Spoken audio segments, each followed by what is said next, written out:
So we are now starting with the shawl collar. For the shawl collar, I have already traced the front of the torso sloper.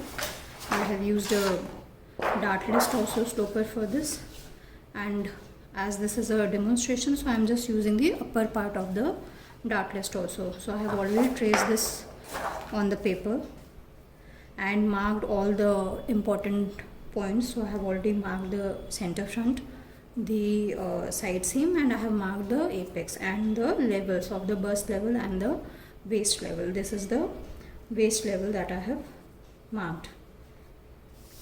So when we are doing a shawl collar, we have to first decide the extension that is there from the center front.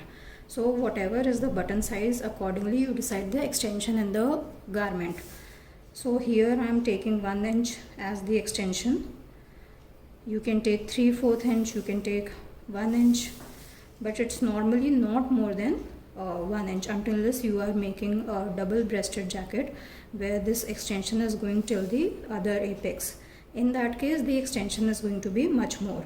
So this is the extension that I am taking, which is 1 inch over here. Then you decide a break point from where your collar is going to break. So your collar break point could be higher, it could be above the bust level, it could be at the bust level, it could be lower than the bust level, it could be near the waist level or at the waist level. So you get different kinds of fits accordingly. So I'm just keeping it a little below the bust level. So this is going to be my break point from where the collar is going to break and turn. So this is the break point that I have decided. So after this, we have to work on the upper portion of the pattern. So from here I am just going to extend this shoulder level. So this is the HPS. From the HPS, now you decide what is going to be the stand of the collar and what is going to be the fall of the collar.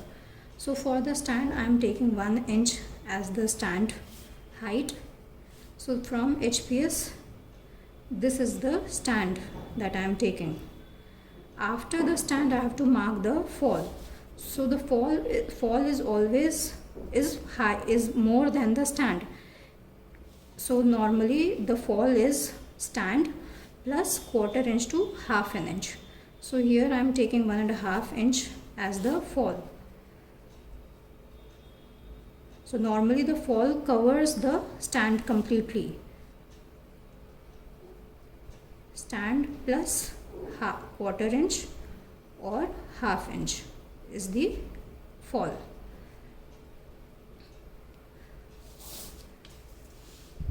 So this was the HPS. This is point A and this is point B where the fall is ending. Join point A, that is where the stand is ending, to the break point in a straight line. For now I am just marking this as a dashed line. This is going to be your roll line from where your collar is going to roll. Since this is a roll collar, you will have a rolling happening in the collar. So this is the roll line from where the collar is rolling. So as of now, I have taken the fall as 1/2 inch extra. So on the other side of the HPS, I have to mark 1/2 inch. So here I am marking this as 1/2 inch. This I am marking as C. So this is 1/2 inch, or whatever is the difference between the stand and the fall, that has to be marked over here. So if you are taking the fall as 1/4 inch extra than the stand, then you will be marking 1/4 over here from the HPS. If you are taking 1/2 inch extra in the fall, then you are going to mark 1/2 inch over here. So I have marked that.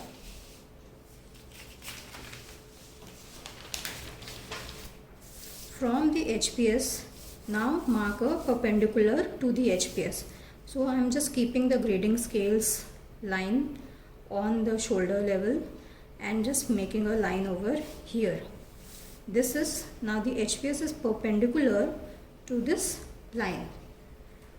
Okay, on this line you measure the back neck,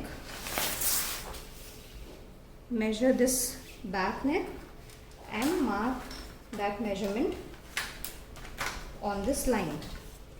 So I'm just measuring the back neck, keeping my measuring tape vertically on the neckline. So this is 3.5 inch. So on this line that I have marked from the HPS, I am marking 3.5 inch. This is point D. From D, go out by 1/2 inch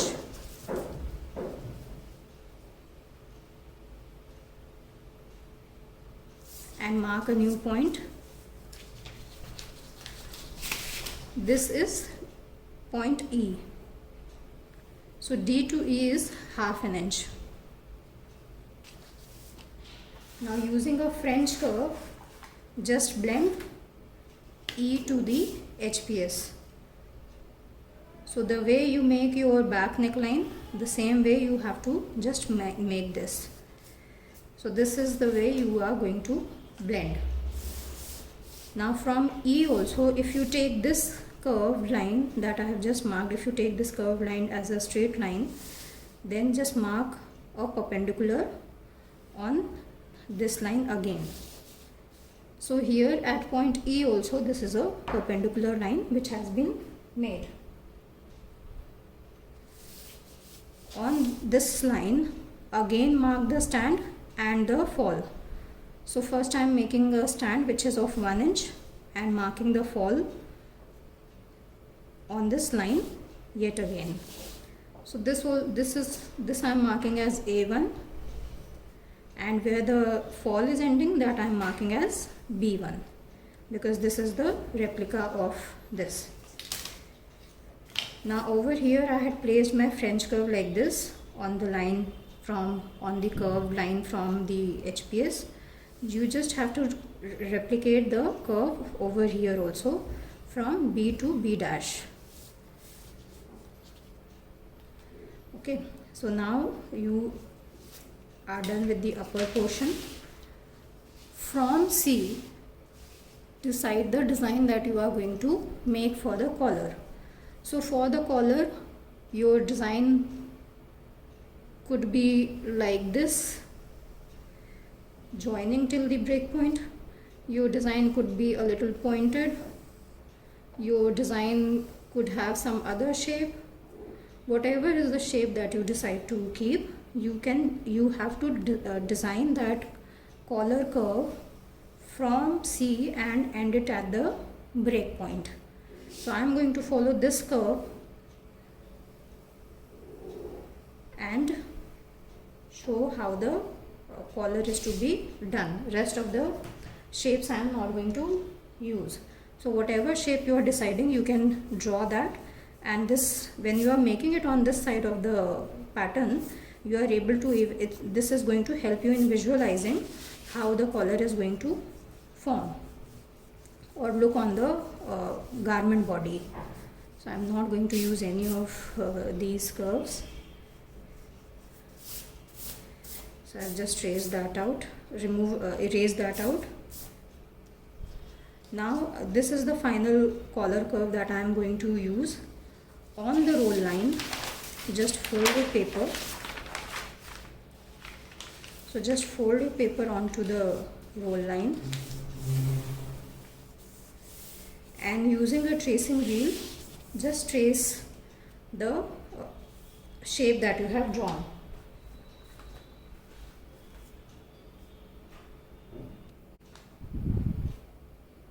So I am just going to trace this shape,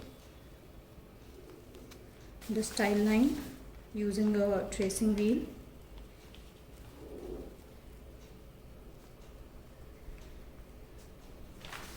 So you can see that it has formed over there on the other side.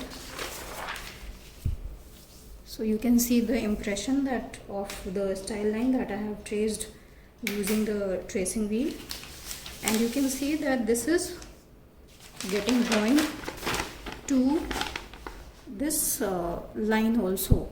So if your pattern is correct, your style line of the collar will automatically be closer to this line. It will not be inside, it will not be outside. So if you are following the correct method, then it will automatically join to the point B. Now you just have to blend this. So you can use tools or you can do it freehand, whichever is comfortable for you. I'm using a combination of both to just complete this. And now you can see that it's coming till here.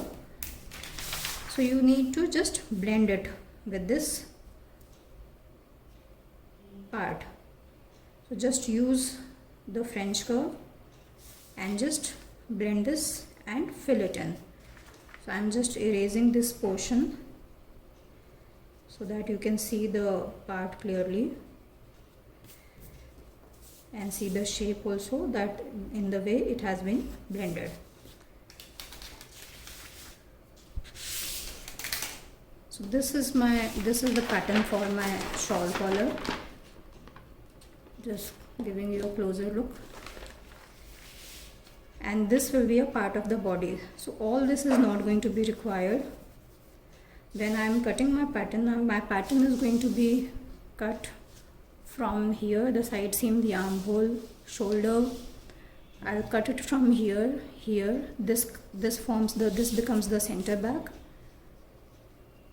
So there will be a seam over here in the case of a shawl collar. Then this portion and this, I'll be cutting it like this, and whatever is the length of the garment, accordingly the length will have to be cut. So here you are not going to get any kind of seams. You will be just having this portion. Now for this portion also you will be requiring a facing. So this is going to be a collar shape. Let me just cut it and show it to you. So I have just cut out the collar. Now if your pattern, when you just fold your pattern like this, you can see that how the collar is going to come onto the garment. So this, the moment you fold it on the roll line, your collar will come at the design line or the style line that you have created. But as you can see that this is the right side of the collar and this is the right side of the garment and this is the wrong side of the fabric. So over here you need to put a facing so that the right side of the facing portion comes over here and you can see the right side of the fabric. In case you do not put it, then you will always be seeing the wrong side of the fabric. So for creating the facing, you have to trace this portion, which I am just going to trace separately and show to you. So I have just traced it on a brown sheet. I have traced the same pattern on the brown sheet. So I have traced this entire portion, as you can see here. I hope you can see. Let me just darken it with the marker.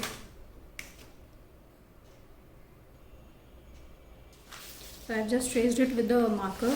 So you, as of now, I have just traced the exact pattern and marked the apex point and the waist level. So this is the shell and this is the facing. But we don't need the complete facing of the garment, so we are just going to use a partial facing in the garment. So from the shoulder, this is the shoulder. From the shoulder you can decide the width that you want to keep of the facing. So I'm just going to take 2 inches over here from the shoulder, and then whatever is the length of the garment, accordingly you will be marking the width at the base also, since I have taken it just below the waist. So I am just visually I'm just keeping it as this much, which is roughly 3 inches. So now from here you just have to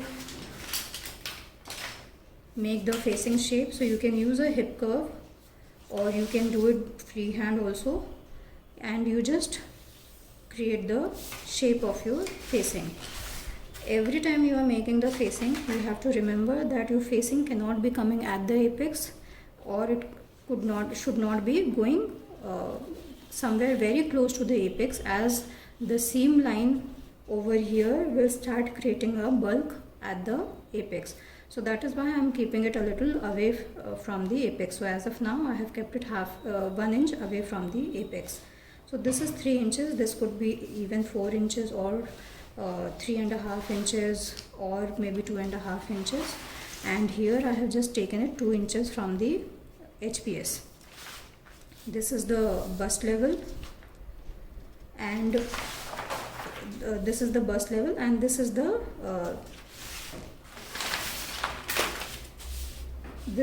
break point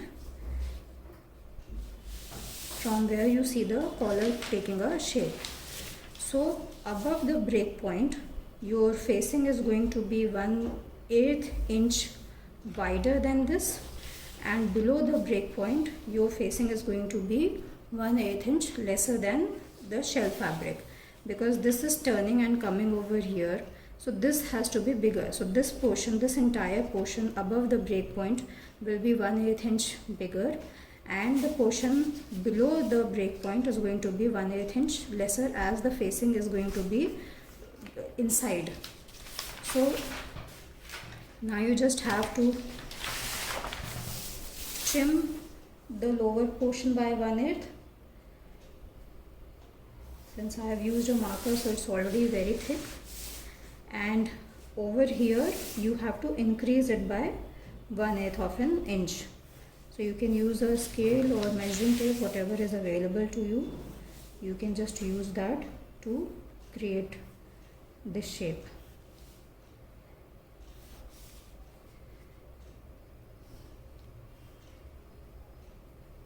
And make it as smooth. You have to blend it clearly.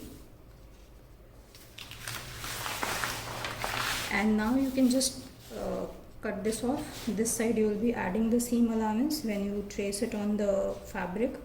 So you will be adding 1/2 inch of seam allowance over here, and now you can just cut it. I will just cut it and show it to you. I am just marking the grain line, which is going to be parallel to the center front. This is the center front.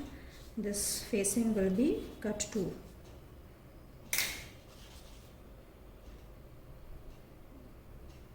So this is my pattern for the shell, and this is the pattern for the facing.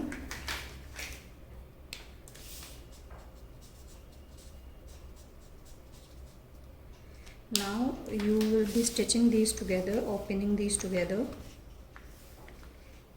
So this has to be placed like this. You just stitch these edges. So this is how it's going to look like.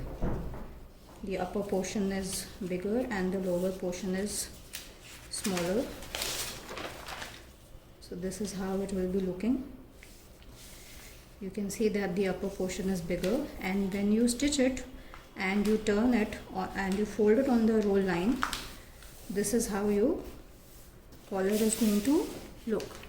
So the right side of the fabric will be coming onto the portion, onto the garment. So this will be completing your pattern. Lining pattern is going to be separate, and beyond the facing the lining gets attached.